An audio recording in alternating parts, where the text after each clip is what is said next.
Hello everyone, this is Mumbo here, welcome back, and today we're going to be taking a look at something just a little bit different. This is like an item frame, on steroids, wearing a monocle and sporting a top hat. This is about as fancy as silly Redstone gets, and in my opinion, that makes it pretty cool, so let's take a closer look. Now the concept behind this machine is actually really quite simple. As you can see here, we have got a block, and on top of it, we have got an item. That can be absolutely any item you like, whatever item you feel deserves displaying.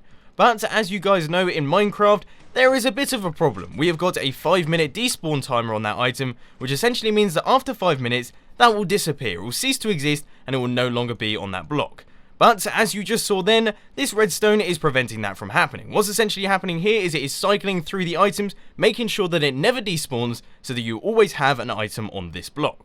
I feel like I should mention around about now in the video, before all of the comments start rolling in, that this build doesn't really have any practical purpose. It was a fun project to work on, and it was a nice little proof of concept. Now to some of you, that's going to be really quite frustrating, but to others, that's going to be quite interesting. So let's take a closer look at the redstone behind it.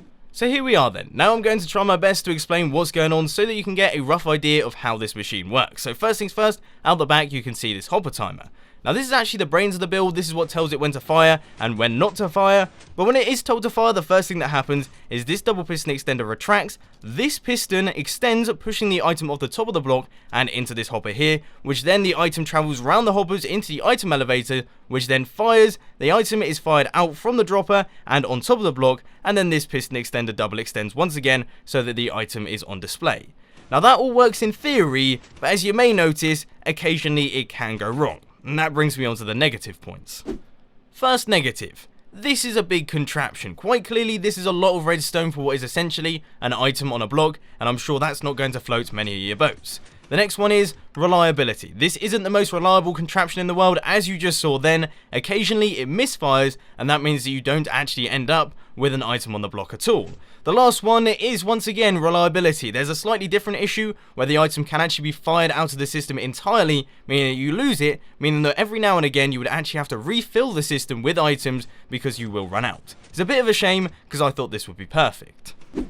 Now as always with these sorts of builds, I'm not going to be doing a tutorial on this one. However, there is a world download down in the description if you do want to check it out. Perhaps try and compact the redstone, or perhaps even try and solve some of the problems that I've been having with this design. But anyway, ladies and gentlemen, that is all I've got time for today. I hope that you enjoyed this video. If you did, please be sure to hit that like button, and if you really loved it, then make sure to subscribe. But thanks for watching, guys. This has been Mumbo, and I'm out. I'll see you later.